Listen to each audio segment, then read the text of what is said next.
My name is Clarice Rosas Sharif. I'm the Director of Literary Programs at PEN America.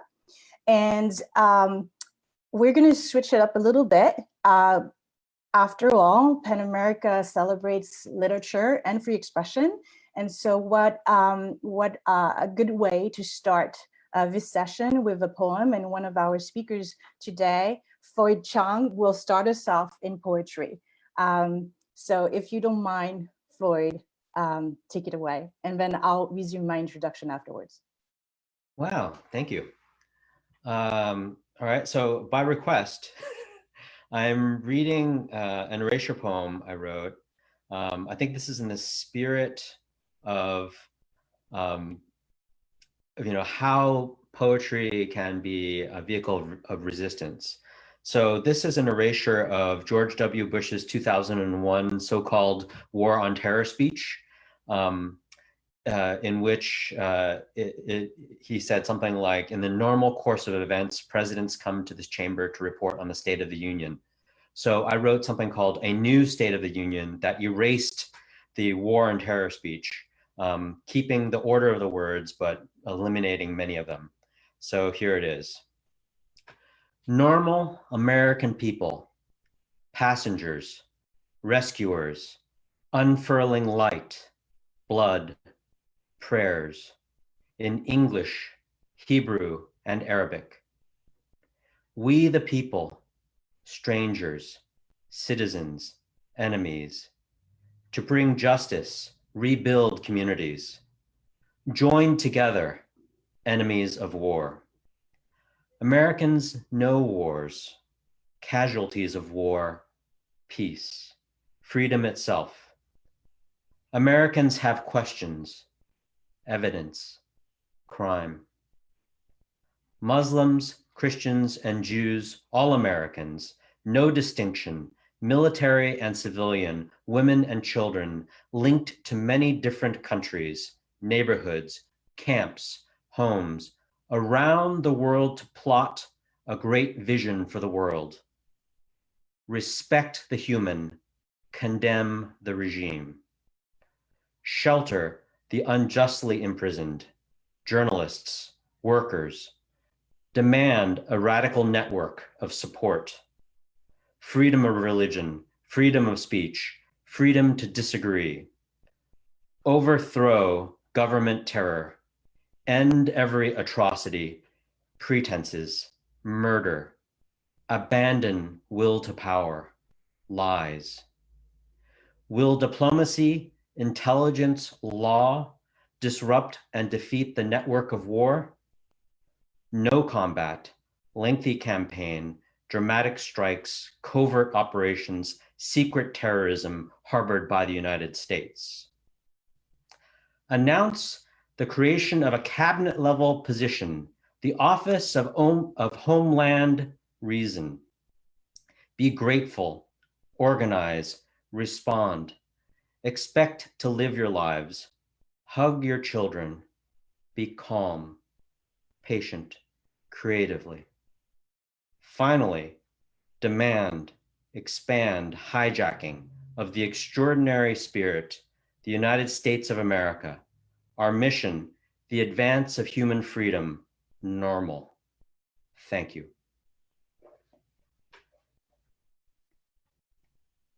Oh. Thank you so much, Floyd Cheung. So I'll give a brief introduction of PEN America, and this is such a beautiful introduction to what I hope to introduce those of you who are not familiar with PEN America too. So we were founded in 1922. PEN America stands at the intersection of literature and human rights. We champion the freedom to write here and abroad, and we recognize the transformative power of free expression and open dialogue. With our nationwide members located across the country in almost every state, we are committed to uphold the PEN Charter and pledge to work to dispel race, class, and national hatreds, and to champion the ideal for one humanity. And these words from the PEN Charter are, I have to say, a constant reminder for me, for my colleagues at Penn on, why we do what we do. And today is such a good example of how we can bring our mission to life. So why are we here today? The rise in xenophobia, Islamophobia, anti-Semitism, anti-Black violence during this pandemic is a stark reminder of the fact that these are not new, these challenges are not new, and they need to be addressed and examined. There is a need to raise our collective voices, to call out hate, and to call for an equal and inclusive society.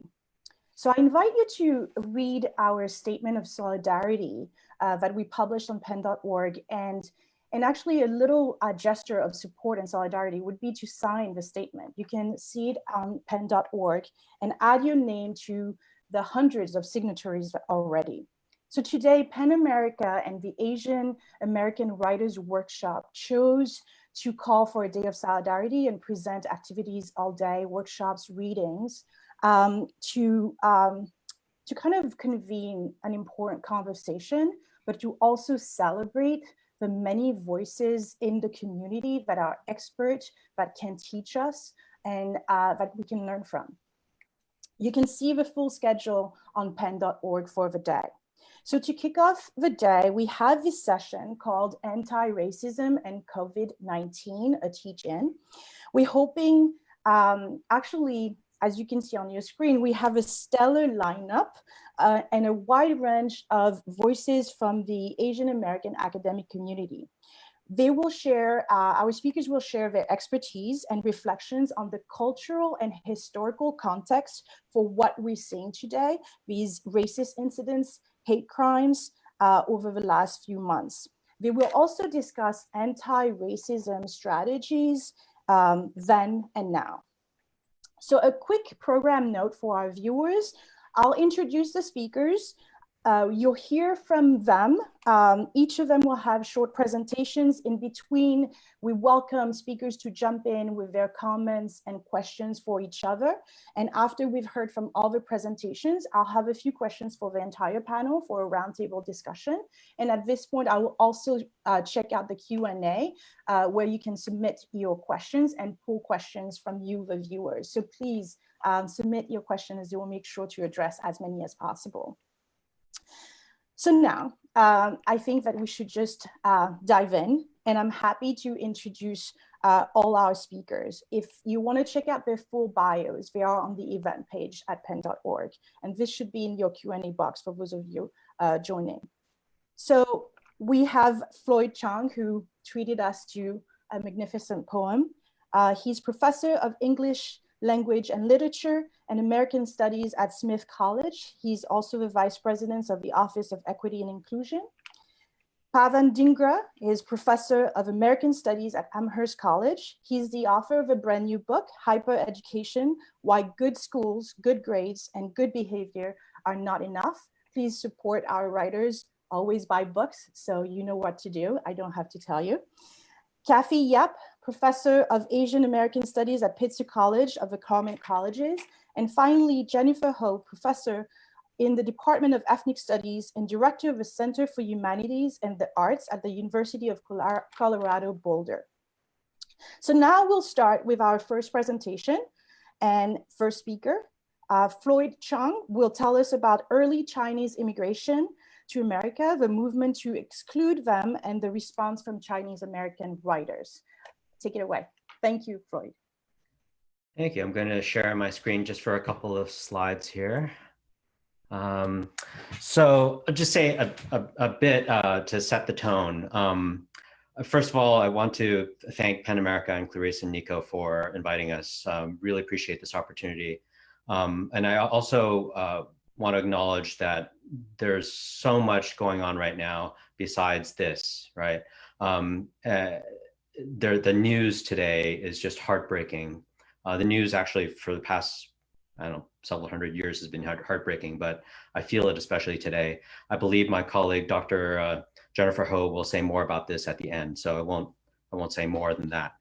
Okay, so my role in this panel is to assure us that what's going on right now in terms of anti-Asian hate is not new, that there is a long history of it and resistance to it as well.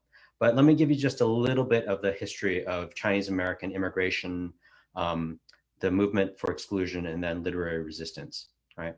So if you think back to 1848, you recall that there was a discovery of gold in California.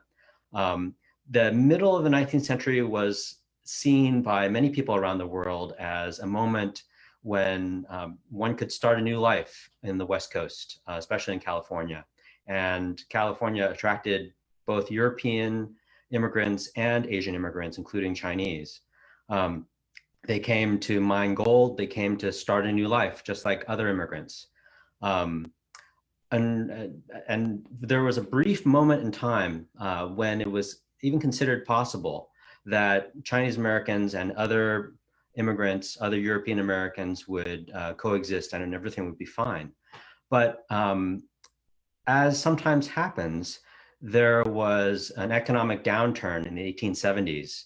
We look back and we say that 1873 was the year of a great panic. Before there was such a thing as the Great Depression, we thought that the 1870s were the worst economic times ever. And as sometimes happens in such conditions, people looked around for a vulnerable minority as a scapegoat. And Chinese Americans were that scapegoat in the 1870s. So there was a movement to ban Chinese immigration. There was a movement to make it impossible for Chinese Americans to become citizens of the United States. There was a movement to prevent them from holding office or buying land and working, right? It was really quite a movement. And part of that movement involved the use of popular culture. So I want to show you this image here. This is from a magazine of the day, and it came at a time when Congress was debating whether to pass the Chinese Exclusion Act. And this image shows immigration east and west. It made the case that immigrants from Europe were desirable, right? Westward, the course of empire,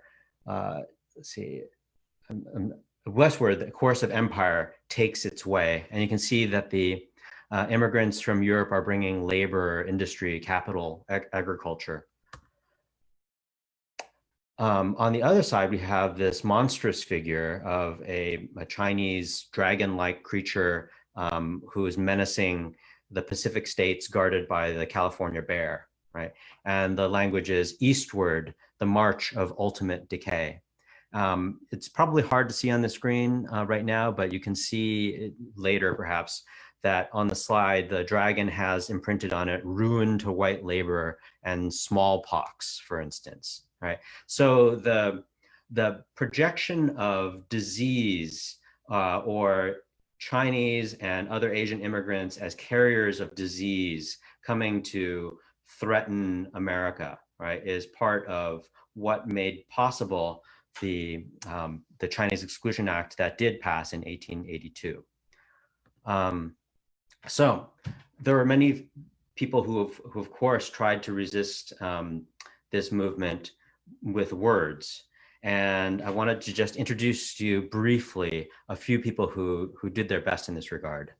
One is a writer named Yan-Fu Li.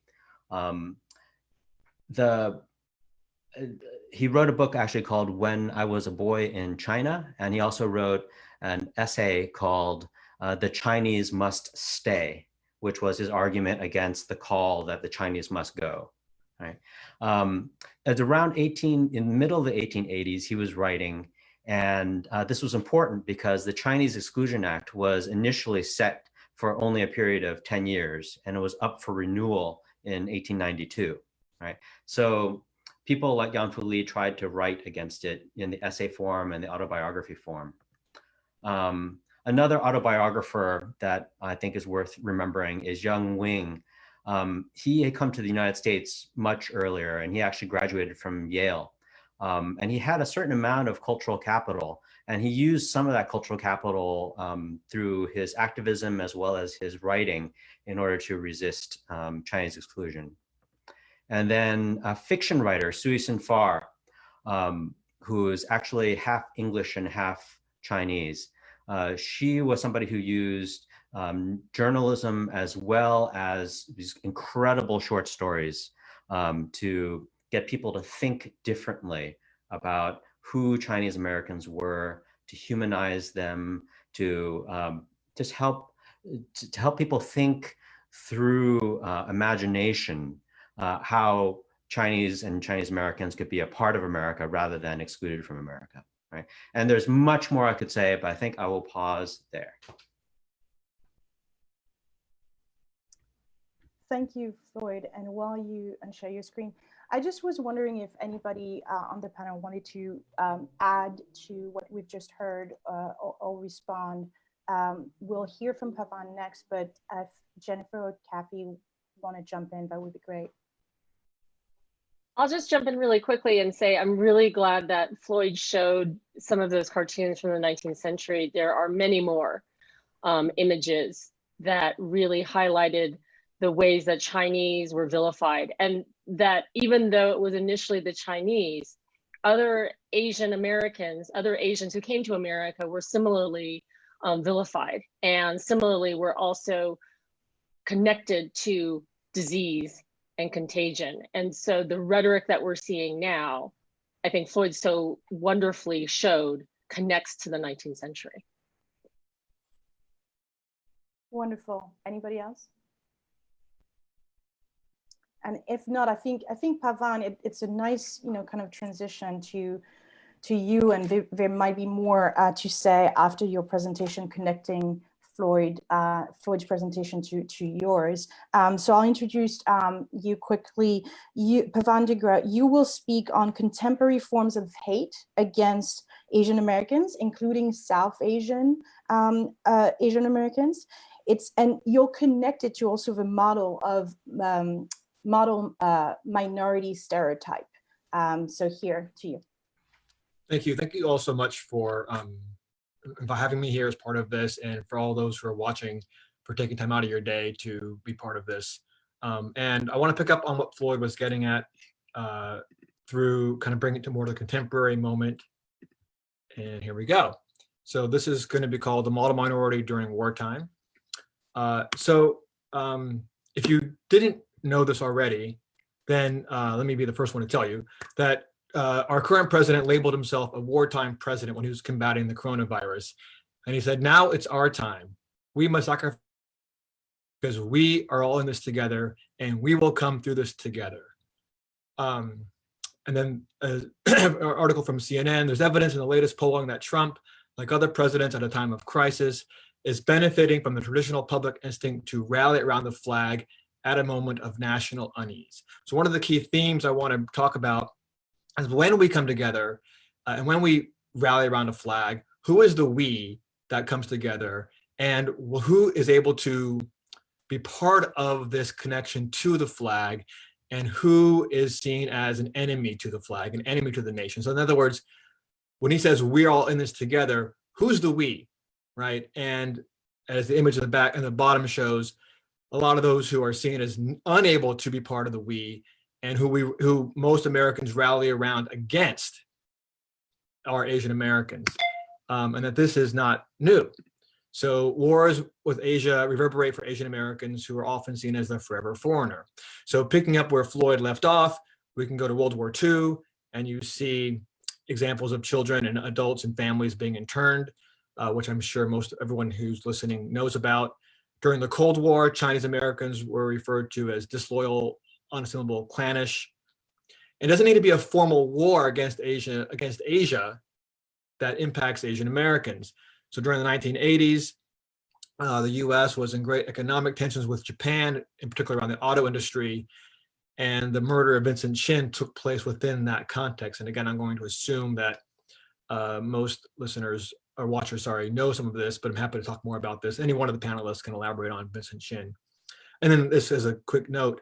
Later on in today, Helen Zia is one of the speakers, and she has been by far the most prominent person and helpful leader and activist around justice for Vincent Chin. So taking it up a bit further now, in this century, we have 9/11 and then the aftermath of post 9/11. And I want to highlight the pictures here really quickly.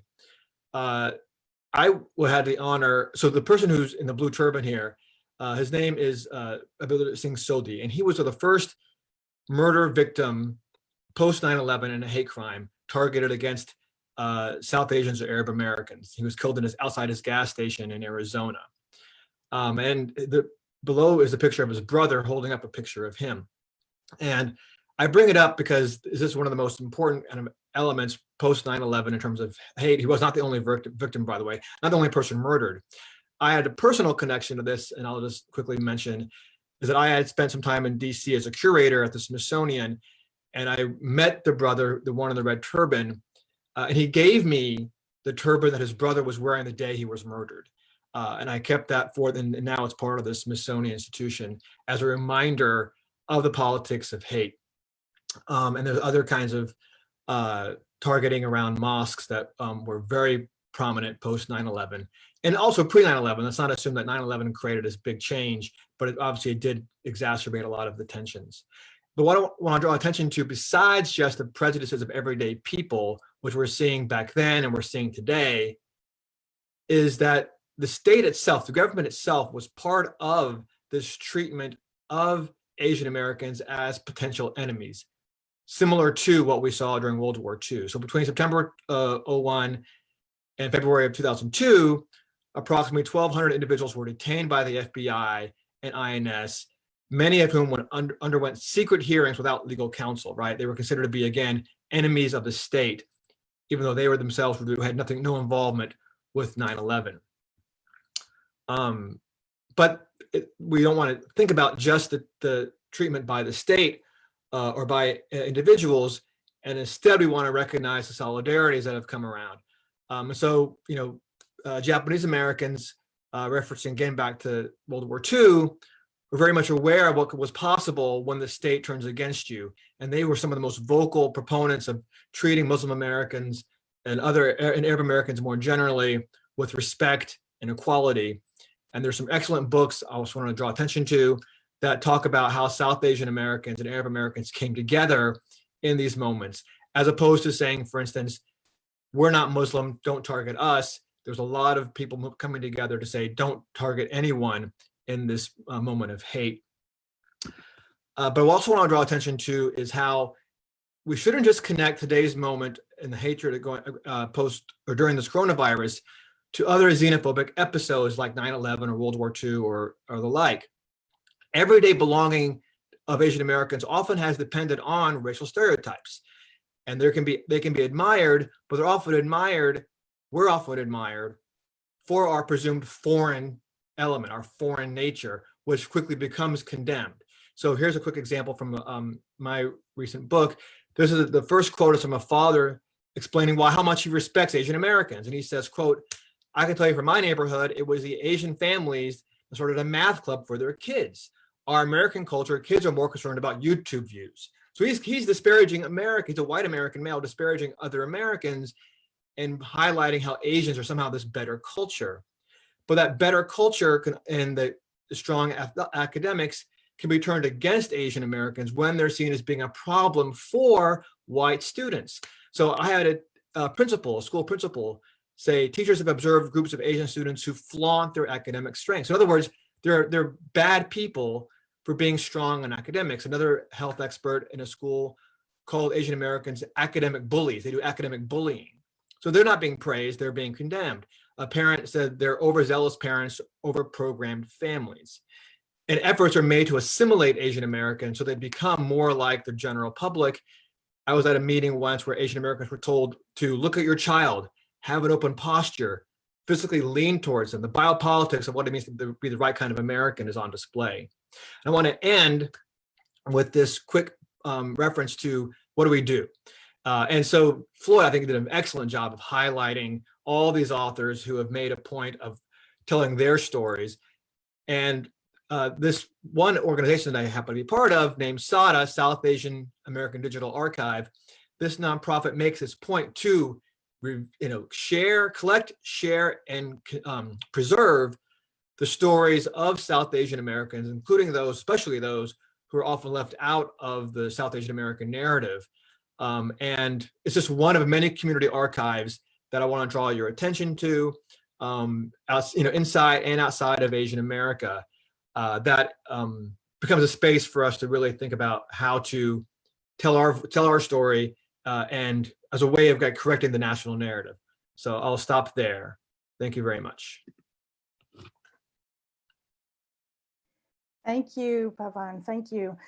I just want to hop in, and if somebody wants to jump in, please do.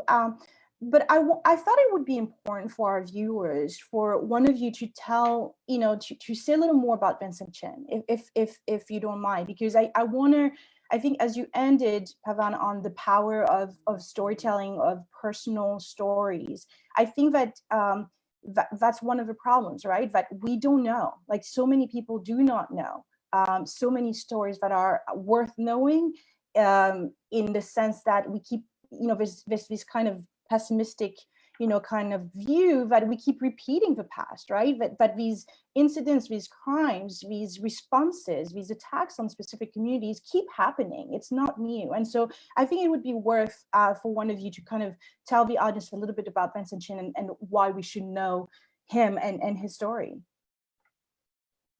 I'll say a little bit about it since I brought him up, but then, and then again, I want to really pinpoint Helen Zia, who's coming on later, we would all, I think, I can say for everyone, we would defer to her for more. But he's a Chinese American man, young man, who was about to get married on the eve of his wedding in Detroit in, I forget, 1981, I think, or 82. And he was out kind of having a bachelor nights out with a friend of his, a white male. And a couple of other white men started getting an argument with him. And in the course of the argument, they're heard saying, "It's because of you MFs that we're out of work." And so this, again, the context is Detroit in the 80s, when there's a lot of unemployment and a lot of competition with Japanese automakers. So then he gets chased down and he gets beaten to death by by two men with a baseball bat. And even more troubling is that the men, they were known to be murdered him. There was no question about who murdered whom and what the situation was. But the two men were not put in any real jail time and had no real consequences for their actions. Basically, they got off. And the judge said, you don't punish the crime, you punish the criminal, in the sense that because these are white men who are undergoing economic stress, and this Chinese American or Asian American man can be seen as a representation of that Asian threat, the crime is okay and the criminals are not real criminals.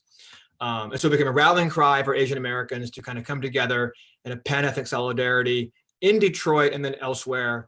And there's more you can learn about this on the PBS series that just came out, and online and with others. And I'll defer to my other colleagues here if they want to say more. And sort of building off of that, what's interesting is there's this common mechanism of either or, of binaries. So working class white men versus Asians. And it actually then erased the ways in which race and class were involved in this. And then the either or is sort of the perpetual other. It was because of you effing Japs, we're out of work. It was sort of this interesting blurring of different Asian ethnicities, particularly East Asian at this time. And so when the social movement happened and emerged, it's not insignificant that it was pan-ethnic.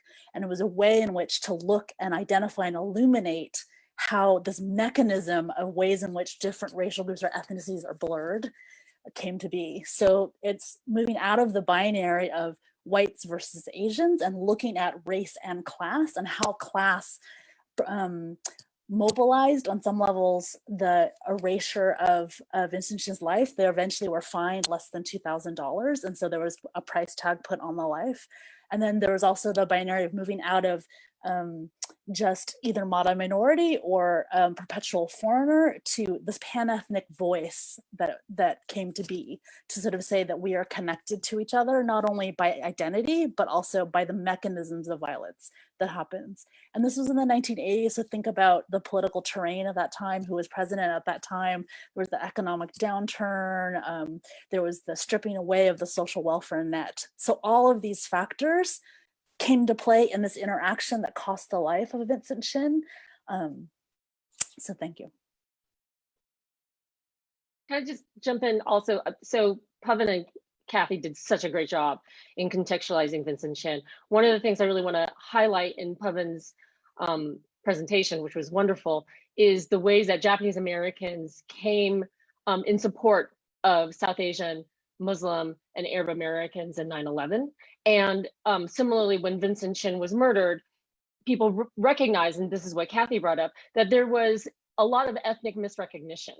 And I think that's also what we're seeing now with COVID-19. And I, again, would hope that there are communities who are coming together in solidarity and saying, not saying, oh, I'm not Chinese, so that doesn't, that's not about me, or I'm not East Asian American, so I don't have to worry about the racism against people who may be mistaken for Chinese, but for us all to recognize that when racism happens, we have to come together.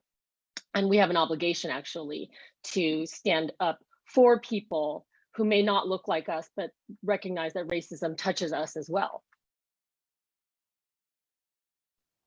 Yes, thank you. And I know, I have a feeling that we'll end up coming back to this very question later on in our discussion. And so for now, I'd like to just have Kathy jump in and present. So Kathy, yep, is going to talk about immigration detention during COVID-19 and how communities have come together to create change.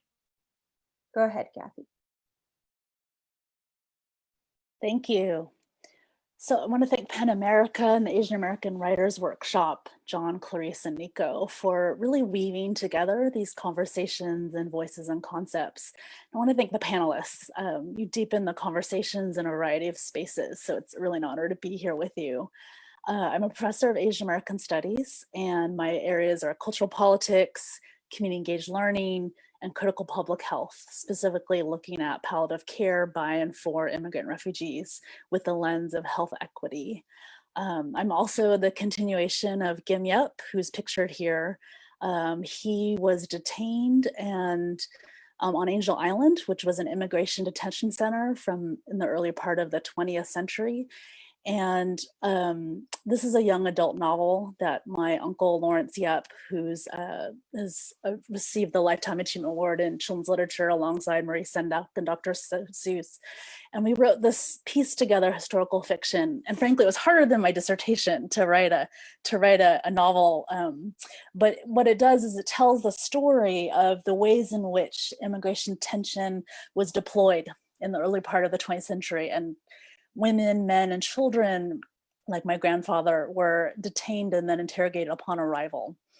And so in many ways, this story, seeing the transcripts of my grandfather at 8 years old being interrogated and his sort of chubby handwriting with his name on it, led me to move away from my planned trajectory of becoming a human rights attorney towards a PhD in ethnic studies to help document these stories. So Floyd beautifully talked about the period of the 1800s in which there was an immigration ban based on race.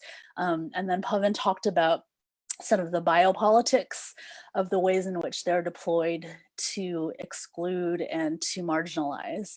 And what I thought I'd do is connect those two pieces with thinking about what moment we're in today, and particularly these sort of interpersonal moments of spitting, physical assault, naming China virus, scapegoating, and demeaning and objectifying to sort of the mechanism of how things happen.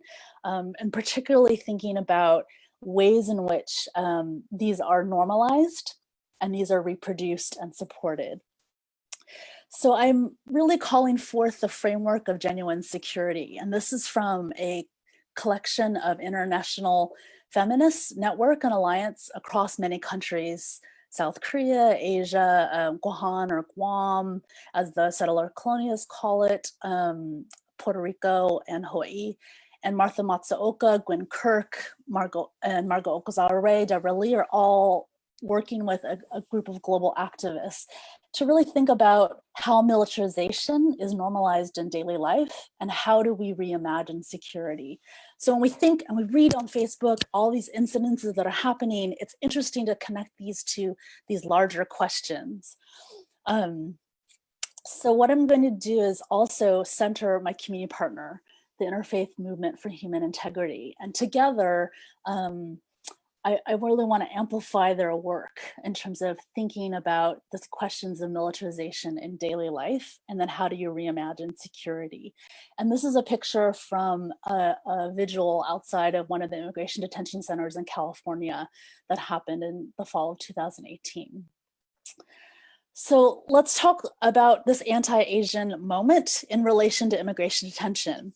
And as many of you know, there is a widespread network of public and private for-profit detention centers. And as of mid-May, ICE indicated that there are close to 27,000 people detained. This has proliferated over the years. So in 1994, there were only 5,000 detainees. And then now, 25 years later, there's 5 to 6 times more. What these detention centers are intended to do is to punish, isolate, and intimidate.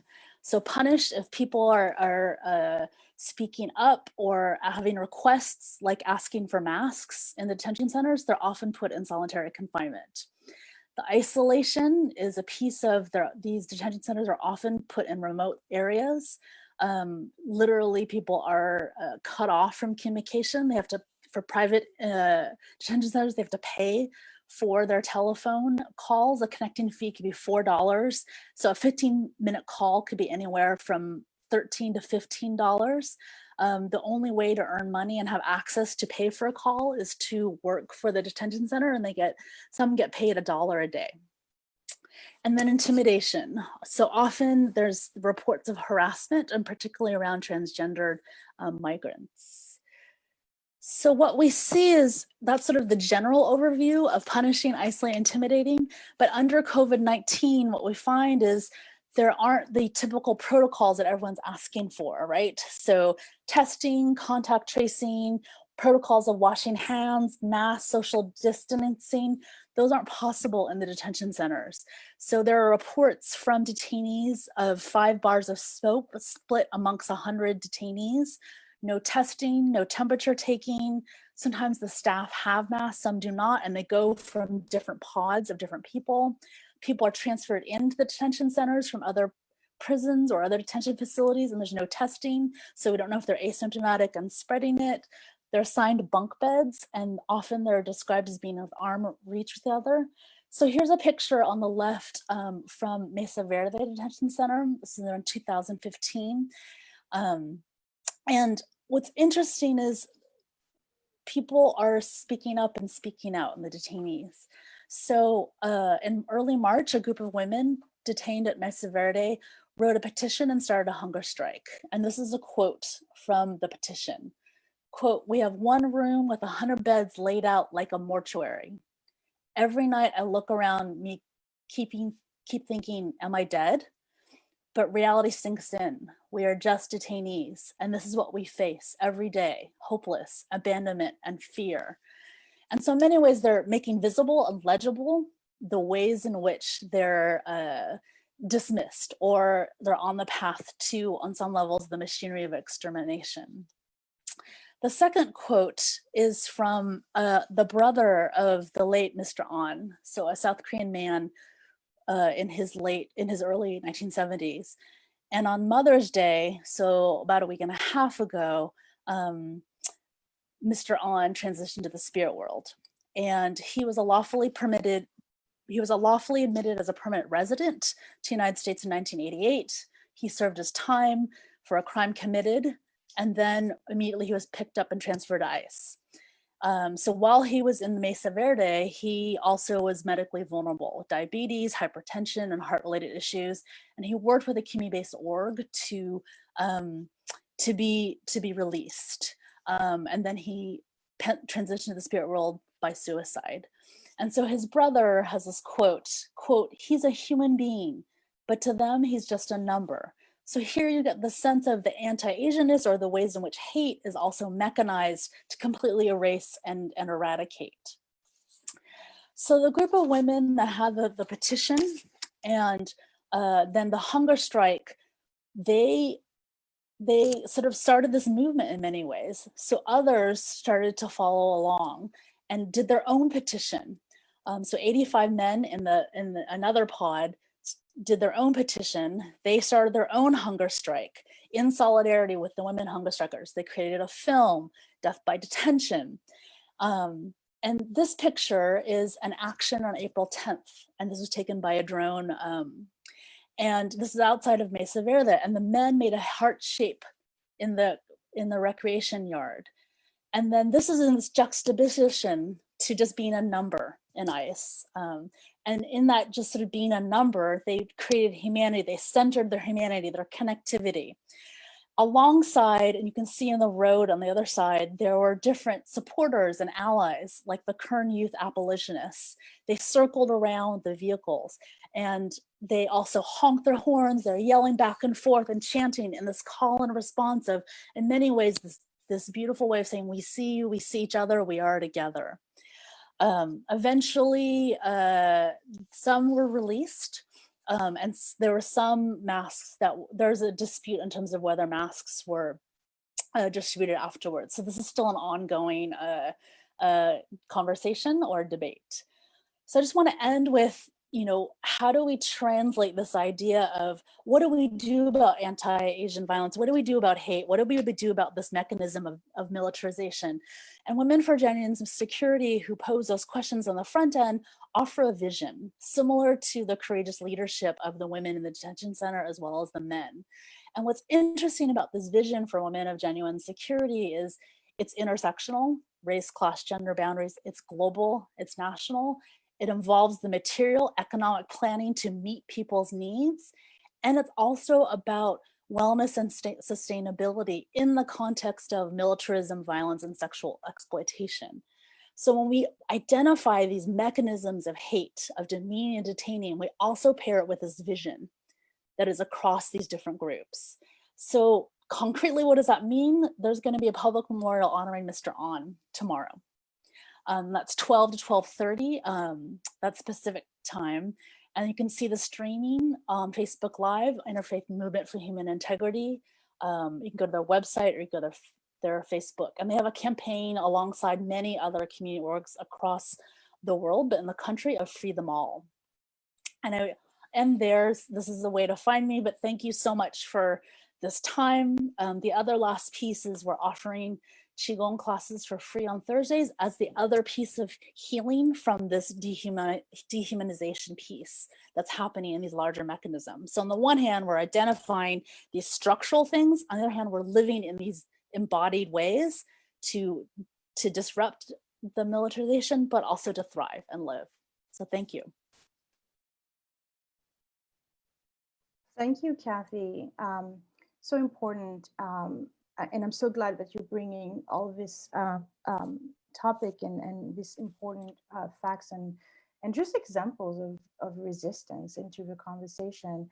I just wanted to mention that my colleague from Pan American Prison and Justice Writing Program have launched a series since the start of the pandemic called Temperature Check, COVID-19 Behind Bars. And it's wonderful. It features the work, the written, words and written work from incarcerated writers, and then a series of interviews with experts. So if anybody wants to kind of delve further into, these kinds of issues, especially affecting, people who are in detention centers or prisons, it's worth your time. I'd love just to know if somebody wants to jump in. If not, we'll have Jennifer give us a final presentation. I wanted to just pick up on that, Kathy, a question. Have there been many writings that you know about from detainees?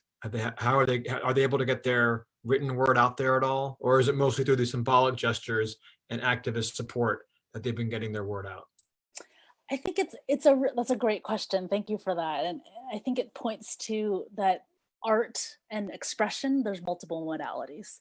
And so I think what's important is that when we create art or we create modalities is that it's different groups coming together. So what's really compelling is the different parts of civil society or different organizations that are working with people through video, through social media, through letter writing, through art making of like textiles and fabrics. So it's unfolding. It's a really interesting, rich period of the ways in which detainees are articulating their voice alongside community partners in solidarity.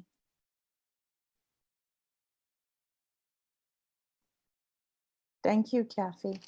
So we'll move on to our last presentation, but no worries for our viewers. We will have more of a conversation afterwards. So Jennifer Ho will speak about anti-racism, intersectionality, and allyship. I hope I captured that correctly. Thank you, Jennifer. Sure. I'm having some difficulties with getting Zoom to share my screen because I did something really dumb, which was to I uploaded Catalina on my MacBook Air, and now I didn't realize that it was going to mess up all of my security preferences. So sorry, you're just going to get me talking to you. But if anybody wants a copy of the PowerPoint that I'm talking about, I believe PEN America is going to send a follow-up email to everyone who registered and include a web link that the University of Colorado has, because they turned my PowerPoint into a web-based version that is more user-friendly and accessible, and it can also be shared out as a PDF. If you would actually like the actual slide deck, especially if you think you'd like the slide deck for your own use in the classroom or to share out, if you go to my Twitter handle, and you can see it right where next to my name, at Dr. Jen Ho, if you go to the pinned tweet, there's a Google form. And if you fill out the Google form, I will email you the PowerPoint. Now, I know I'm talking a lot about this PowerPoint and I can't share it out. So you're wondering, like, why should I want your PowerPoint?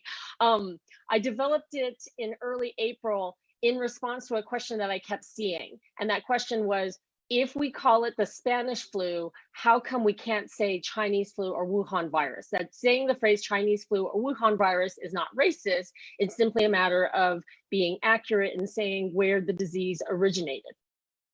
And so, putting on my educator hat, I decided to take that question at its face value and to be generous in the way that I answered that. And in answering that question, why the phrase Chinese virus or Wuhan virus, saying that is both inaccurate and racist, led me to starting where Floyd started in his excellent presentation, which is the 19th century, and really tracing the rise of anti-Asian violence.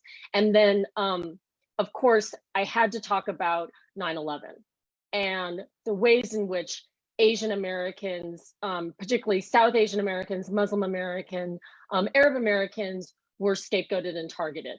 And I talked about Vincent Chin in that PowerPoint slide deck, and then I talk about the phrase Chinese virus and the WHO. Just really simply, the WHO in 2014, so 6 years previous to our current situation, said that they no longer are going to name diseases by ethnicity or geographic location because they recognize that the ethnic and racial stigmatization could be just as deadly as the disease itself. And so the World Health Organization is saying we do not endorse or condone, and in fact, we condemn using the phrase Chinese virus, Wuhan virus. And so that's the answer, right? Nobody wants to be called by a name that they don't want. Like, anyone who's tried to call me Jenny understands I don't answer to Jenny. But one of the slides in particular that I want to talk about, and the thing that I want to talk about today especially, is how if you're going to be against racism against Asians, right? So if you yourself identify as Asian American, or you are not Asian American, but you recognize that the violence and the harassment of Asian Americans, particularly those who are perceived to be Chinese or Chinese American or of East Asian background, that's wrong. And if you recognize that it's wrong, and I hope you do, you have to also then recognize that all forms of racism are wrong. That if we're going to stand up for Asian Americans in COVID-19 and the way that they're getting harassed, we also have to stand up for George, and I'm blanking, Floyd. Wait, is it George Floyd or George Floyd. Thank you, Kathy. George Floyd. Sorry, I was looking at Floyd's name and then I was like, wait, is it his first name or his last name? George Floyd, who there were 4 police officers who were fired. One of those police officers is Hmong. And the Hmong community has come together to really say that they don't think that he should be scapegoated. Now, I understand the sensitivity about ethnic particularity, but it doesn't matter who among those 4 officers, right, were Asian American or white American or Black American. There was a man who was murdered who said he could not breathe. And then there were others who caused his death and were bystanders to his death who could have done something, who had the power to do something. So that Hmong police officer could have said something. He could have chosen to speak truth to power and use the power that he had to intervene and potentially save this man's life. So if we're going to be Asian Americans against racism against Asian Americans, we have to also be Asian Americans who condemn other forms of racism, especially when members of our own community are complicit. And I know there's a question in the Q&A box about how other Asian ethnic groups can stand up for one another. And so one of the other hats that I wear is that I'm president of the Association of Asian American Studies. And May is Asian Pacific Islander Heritage Month. And I think it's really important that we recognize the complexity of what this term means, of Asian American. And by the way, I'm saying Asian American, and I also know that I'm deliberately leaving out Pacific Islander because it's really tricky and thorny to try and talk about all of these issues. There are some Pacific Islanders who want to be included in the phrase Asian American. There are others who don't actually, because of the way that Asian American studies has sort of traditionally left out Pacific Islanders. And so they want to sort of insist on Pacific Islander as a separate category that isn't going to be subsumed into Asian American. Sorry, I feel like I just went off onto an academic tangent. But I guess what I'm saying, and I'll just end here, this is also very intersectional. So, you know, I'm so glad Kathy brought up the issue of what's happening inside our prison systems. None of this is just about race. It's also about class, and it's about gender and sexuality and religion. And it matters when you came over, were your family part of an Angel Island immigration story in the way that Kathy's family were, or in my case, where my own background is a little bit different in that my mother is an immigrant from Jamaica because her parents were immigrants from Hong Kong to Jamaica. And so we all have very different immigration stories. We all have very different ways of how we understand ourselves to be Asian Americans. Some of us don't even use that label because it doesn't resonate with us. But what I'm here to say is that all of us, regardless of what our training is, can be anti-racism advocates and educators. It doesn't matter if you have a degree. It doesn't matter if your day job is to teach. All you need, if you want to be someone who is going to be an anti-racism educator, is the will to decide that you're going to do it. And what you must first do is educate yourself about the history of racism in the United States. And then you have to speak and act as someone who is promoting anti-racism, because not saying racist things is not the same as being anti-racist. Being anti-racist means that it is active. It is actions and speech that you take. Thank you.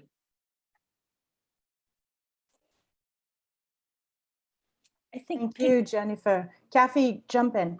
Picking back off of Dr. Ho is it's will, and it's an active act, and it's about inquiry. It's about questions. Why is this happening? What is this social contradiction? How am I a part of this? And what is my role in this to create change? And it's doing it with community. So it isn't just an individual solitary act. It is always alongside others. But that inquiry piece of what are these social contradictions? When has this happened before? What are some root causes, historically, politically, socially? And and that can happen in many different ways and many different views. It can happen in an Asian American studies class.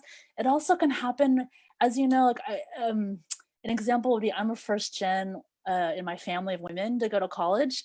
But I remember a lot of my lessons were with my grandfather, where I was helping him garden, but not really. I wasn't really helping. I was just near him. But he was telling me things and giving me advice and helping me inquire as we were gardening why this plant wasn't growing or why this one was thriving. So he was doing a form of inquiry, even though he was. And so I think there's many ways we all have different knowledges of how to ask questions of why is this happening, why is this not happening. So that call to action from Dr. Ho is will. It's an active act, it's inquiry, and it's also in community with others, because all of us have different perspectives, and that's different than the neoliberal, we all have something to belong, we have different food, but we all have different social histories and different knowledges and different viewpoints that we can then support and assist each other, not only in the US, but also across the world. Yeah, but no, thank you. And I want to just, I think there are two questions, many questions, but there are two questions in the Q&A box that I think could be great to advance our conversation today. Delin Ma asked if we think, do you think racism in the US became more serious during Trump's presidency? And did Trump's attack on China worsen the situation of Asian Americans in the US? I think this is I think I would love to hear you talk about it, but there's another question from Melinda Chu, who is asking us to address the US structural racism. What is structural racism, and how Asian Americans fit in with African Americans, with the Latinx communities, and how do we, how structural racism amplifies or creates conflicts among these different groups, and what's the way forward? So I think, like pinning things to Trump, and talking about structural racism, it would be great to have you, kind of dive into these issues.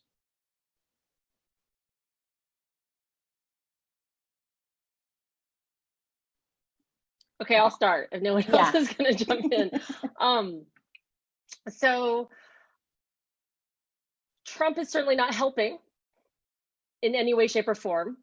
I would love to have someone in a leadership position in the United States who was providing real leadership on many fronts. I also think that Trump is in office and he has the platform that he has because he has followers. So I guess what I'm saying is that, yes, it's not good that he is using the phrase Chinese virus or that he is attacking China. There are many GOP candidates who are doing the same thing. And I think in the run up to the 2020 November elections, we are going to see an increase in the number of presidential, in political candidates who for their campaigns are going to rely on China bashing. I suspect a lot of that's going to come from the GOP. I think some of it could also be coming from Democrats. So I certainly don't think this is a partisan issue, the idea of China bashing. I also don't think that racism is about electoral politics.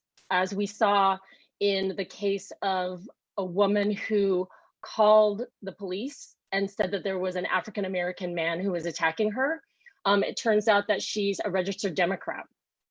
And so I think that the idea that we pin racism only to conservative whites is not true, it's wrong. And I think that again, structural racism isn't about a political party. Structural racism is about a history of how if you were white in this country or are white in this country, you benefit to a degree greater than people who are not white. And I think it's also complex, right? Because certainly histories of indigenous people in the United States, histories of Black people in the United States, Latinx communities, Asian American communities, everyone has a different story and is impacted by structural racism in different ways, which makes things complex. Because of course, again, in the case of the Hmong police officer, you have an example of an Asian American who was a bystander to someone's murder. So I think one could point to that and say Asian Americans are honorary whites and we're complicit with white racism and that we want to be honorary whites. And maybe part of that can be true for certain people. that's also part of the complexity of all of this, is that using labels and great broad racial markers like Asian American, white American, Black American, it becomes difficult to understand how individuals are resisting and acting as allies.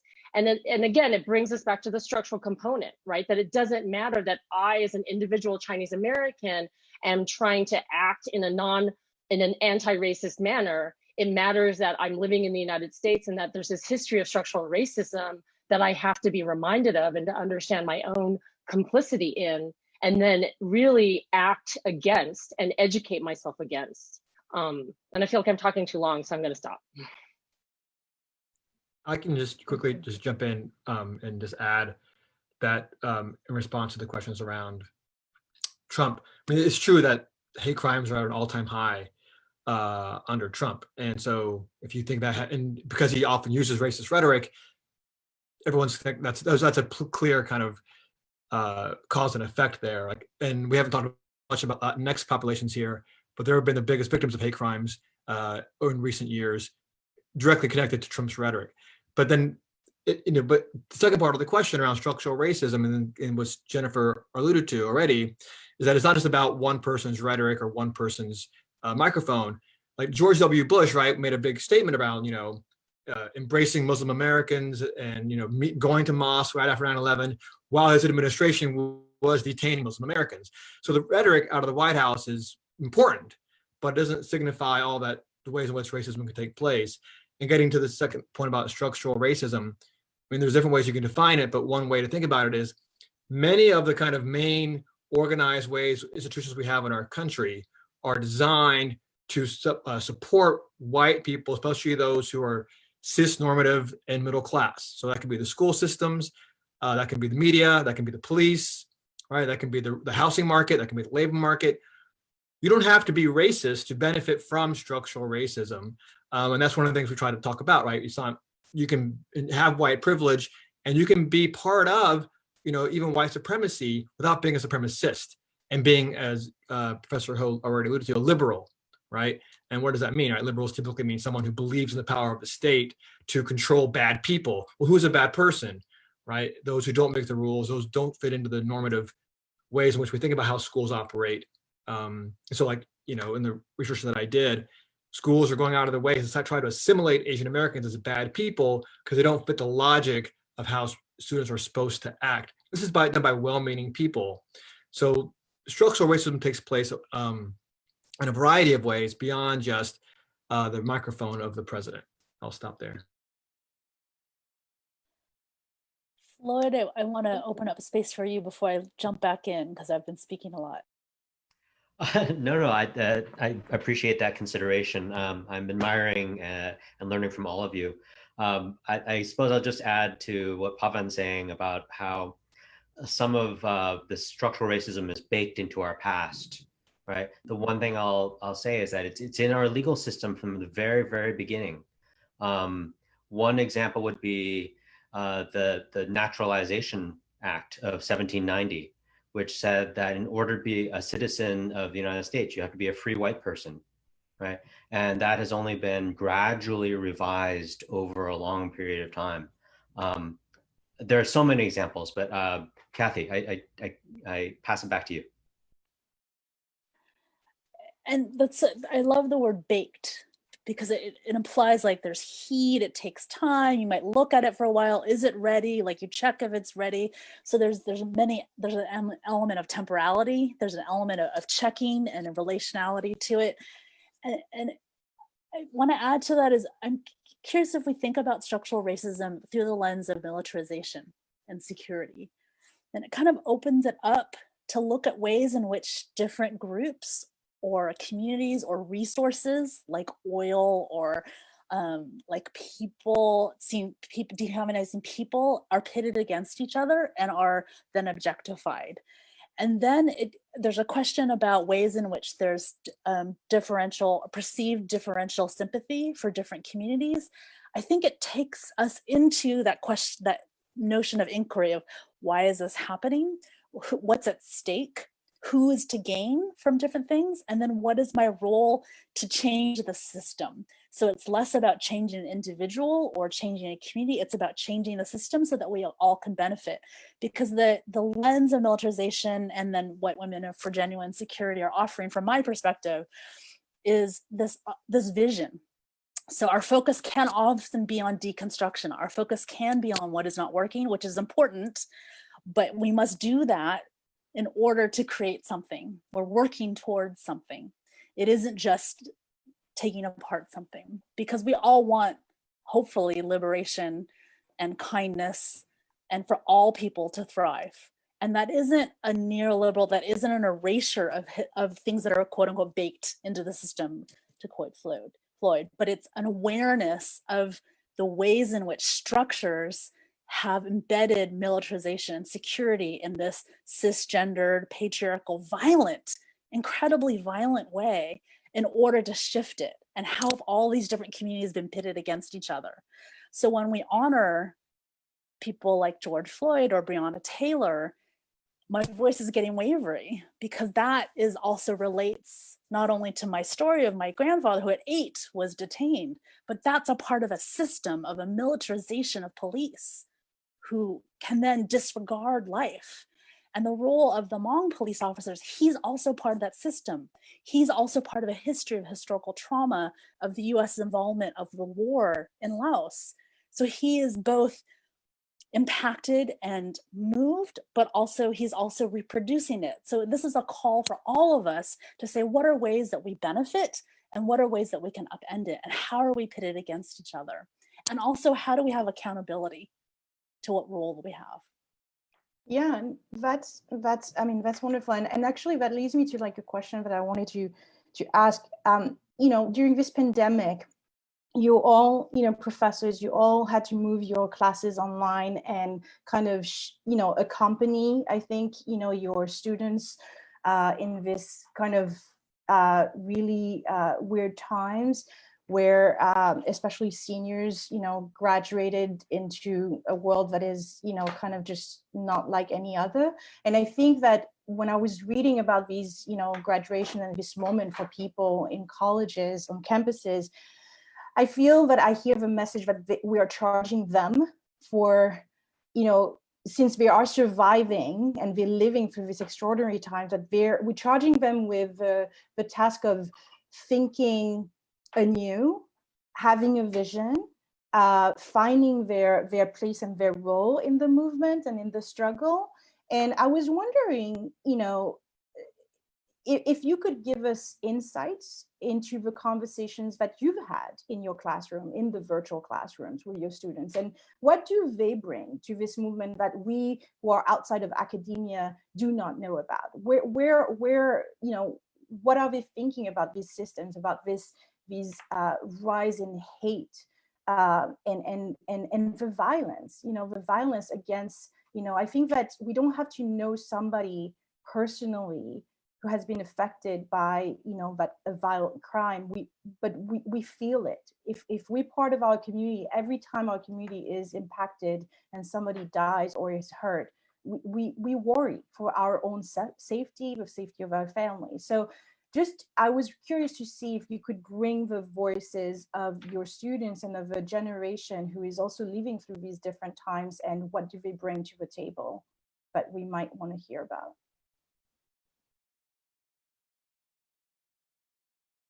So I'm thinking about my colleagues, and I'm wondering, are any of us teaching this semester? Because I know that I'm wearing an administrator's hat and I didn't teach this semester.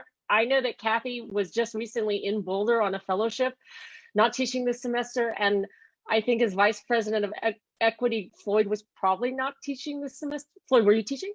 Yeah, I taught one class, right? Okay, I stand corrected. Okay. So maybe I'll say a word about that, and then perhaps Pawan has something to say, or maybe Kathy has something to say.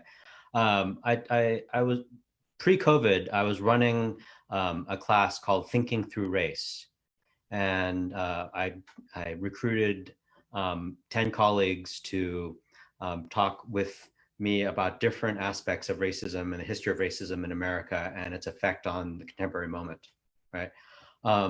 And so I wasn't teaching that whole class, but I arranged it and I gave one lecture on Asian Americans and the law. But to Clarice's question about, what was it like for my students? I mean, I think it was very, very hard on them. My heart really went out for them. They did not, I think they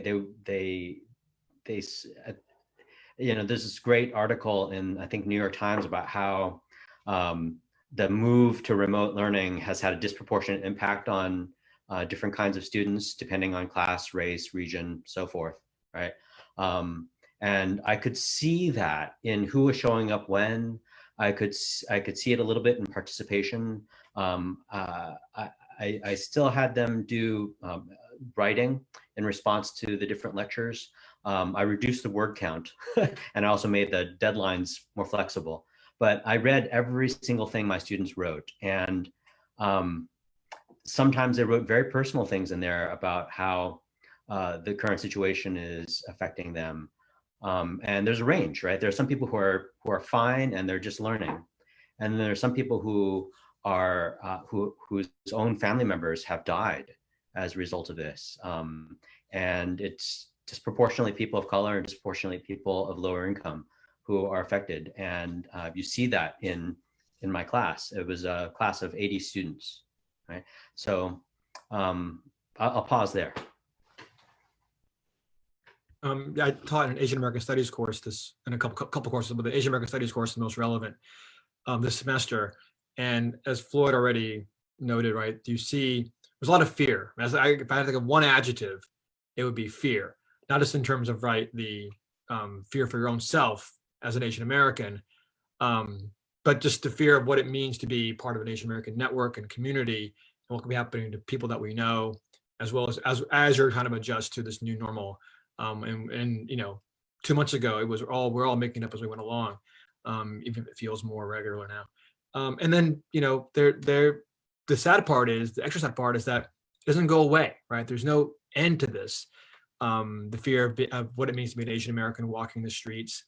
Now that as state restrictions ease and we're encouraged to wear masks.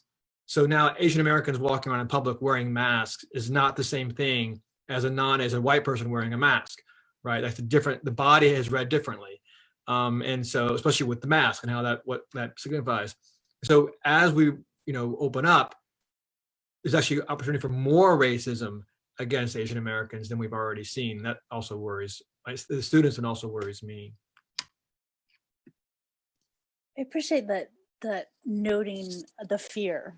And I had colleagues who were teaching, and then I was in connection with my research assistants, and I think attached to the fear was a lot of grief, a lot of mourning.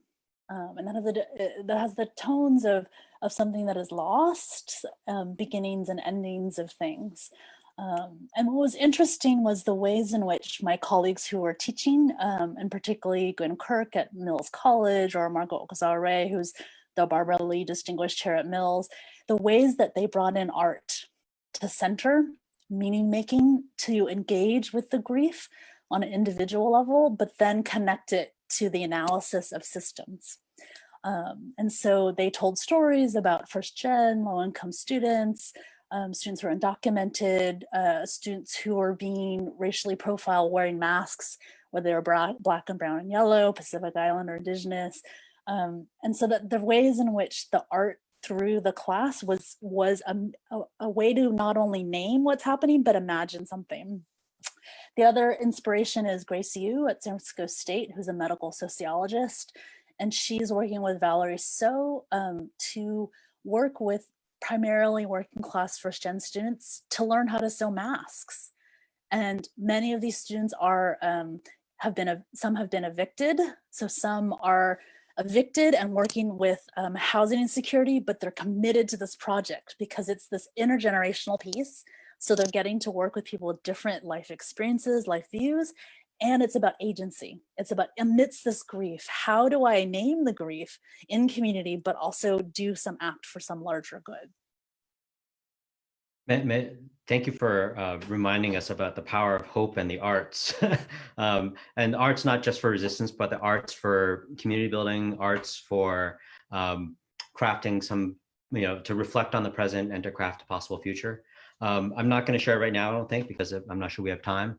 But one thing that I was very lucky to do in the first couple of weeks after we went remote is work with the Poetry Center director at Smith College, Matt Donovan, and we recruited 10 faculty, staff, and students to write a renga together, right? I don't know if you know what a renga is, but it's a Japanese form where someone starts with a stanza and then they give it to the next person and they add a stanza and they only see the previous stanza. So you don't know how it turns out until the very end. And it's available at the Smith College website if you want to see it. The title is Voices from a Field. Can you repeat that? Voices from a Field? Yeah. Mm-hmm. That's beautiful, and we'll definitely check it out. Thank you for mentioning it. I think I'd like to, so we have run out of time. It doesn't feel like it. I would love to continue talking to you. So I'll just want to do like a rapid fire kind of round, and then I'll close with pointing people to what's next on our day for our Day of Solidarity in terms of what people can do. But really, I was, somebody posted on social media this quote from Dr. King: "For evil to succeed, all it needs is for good men to do nothing." And I was wondering if, as a rapid fire, we can kind of, mention one thing that anybody could do. Our viewers, people in our community, what would you just say to somebody that they can do themselves? I would say, I'll start and I'll say, read from our panelists' scholarship, buy Pawan's book, check out the PowerPoint from Jennifer. These are simple things that we all can do. And then once you're done and you've just read it, pass it on to the next person. So that's my rapid fire response. What do you want to tell our viewers that they can do today and in the weeks forward?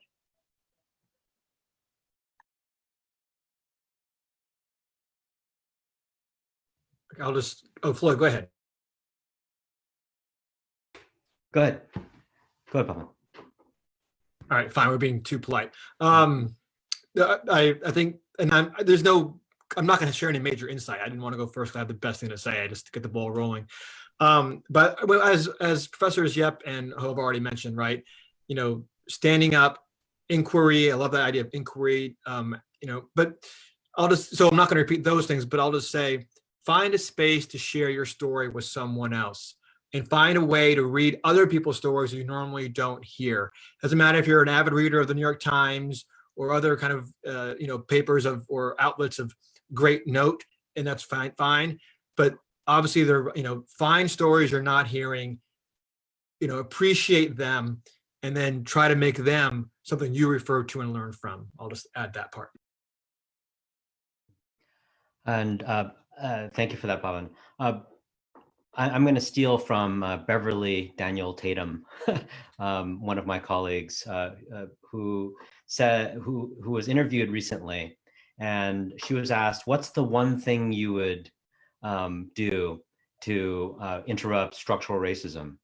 And her answer was, "Learn the history of race in America." Right? That is the way to begin interrupting thinking that racism is an individual thing, and not understand how the past still affects the present. Thank you. I would say hashtag free them all. So call your governor and say no transfers, free people medically vulnerable, and provide testing and PPE. And correlated to that is come practice Qigong with me and about 50 other people on Thursdays, 12:15 to 1. If you go to my website, and that's a way to mitigate historical trauma. It's a way to get out of either being fight, flight, or fear, or just completely shut down. It's just sort of invite us to get a window of tolerance, and we have a community together, about 40, 50 people. So come join us. And I just want to echo my very smart colleagues. Listen to them. They've all given really important suggestions. And I would also add, being anti-racist is a muscle. None of us were born social justice warriors. We all had to learn this. We all had to to learn about the history of racism in the United States. And after learning about the history of racism in the United States, we learned about intersectionality and all the ways in which, if you're vulnerable, if you're a minority, in whatever way that means, then you can be oppressed. And so if it's a muscle, you just have to practice. You practice by reading, you practice by talking, you practice by absorbing narratives, and then you practice by saying, speaking, doing. And I think we can all do that. This is wonderful. Thank you so much. Thank you for your generosity today, for your time. So thank you to our viewers who joined us today. I hope that we were able to provide some valuable information, some valuable context, and I would say please share it with others. The recording of this event will be available on our website at pen.org and on our YouTube channel.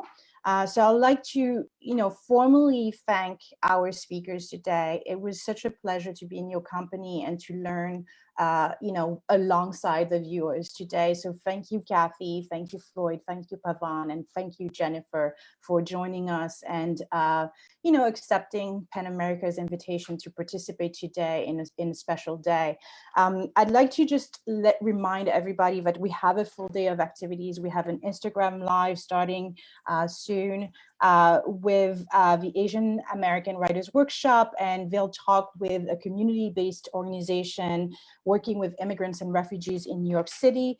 At 3:30, we mentioned this webinar earlier in our conversation. We have a webinar on counter speech, and my colleague Jonathan Friedman will moderate the conversation with Nadine Strawson, Ishmael Bey, and Ellen Zia. I will join this event as a viewer, and I can't wait. And then to end the day, we have a poetry reading featuring more than 20 Asian American poets who are sharing beautiful poetry. We opened with poetry today, and after reading the news yesterday and the latest incident, but also the burden of what we're living through this pandemic, we need poetry in our lives, and at PEN we champion all sorts of writing and definitely champion the voice of poets.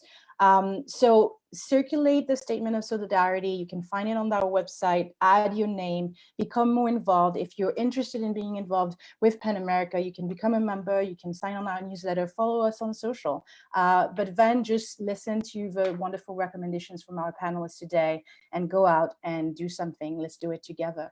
Thank you for joining us today, and enjoy the rest of the day. Bye-bye. Thank you. Thank you again. Thank you so much. Bye-bye. Thank you. Thank you. Bye.